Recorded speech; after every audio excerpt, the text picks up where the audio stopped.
Leading up to the massacre in Las Vegas, they found 23 guns in his suite on the 32nd floor of the Mandalay Bay Hotel, where he opened fire on a crowd of concert goers below. He killed 59 people, wounded more than 500. Authorities also found another 19 guns at Paddock's home in Mesquite, Nevada, along with several thousand rounds of ammunition. They also found ammonium nitrate. That's a material that could be used to make explosives. They found that material in his car.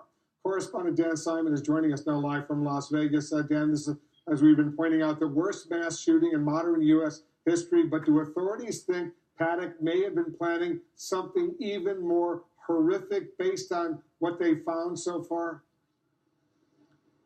Well, if that's the case, they certainly haven't said so. And at this point, I think it's fair to say that there is no obvious motive here. There's no criminal history. There are apparently no signs of mental illness. His brother said there was no tie to any political group or a religious group. Those are the things you immediately look for. Apparently, his one real passion was gambling, high-stakes poker here in Las Vegas. And, of course, he had an affinity for weapons. You talked about all of those guns found in that hotel room, 23 in all. And experts will tell you it's clear that they were modified in some fashion, apparently turning those guns into military-grade style machine guns, Wolf.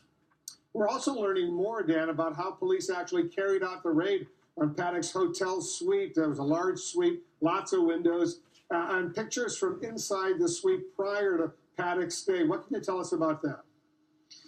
Well, we're just getting some new video of what that hotel room looks like. This was sent in by somebody who previously stayed in that exact suite, and I think it gives you a little insight, perhaps into the lifestyle that the shooter was living. As you can see, this was a very nice, spacious suite.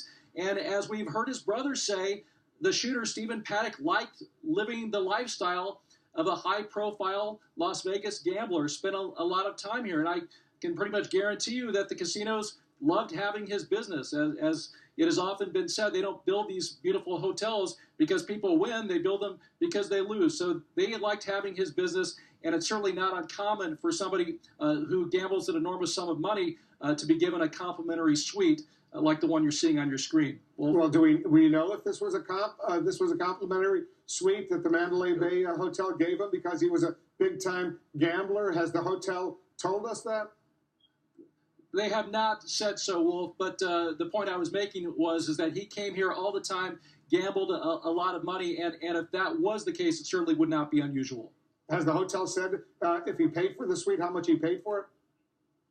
No, they haven't said one way or the other if it was a complimentary suite or if, in fact, he paid for it, Wolf. Yeah, it was a huge suite, and you could see all the windows there, a living room, a bedroom, the bar. That's a huge suite, and we don't know, obviously, if this was a comp, if he got it because he was a big-time gambler or if he actually paid for it, but maybe we'll find out. Dan, I want you to stick around. You're gathering more information. Investigators, meanwhile, continue to piece together the gunman's past, including where he got all those guns.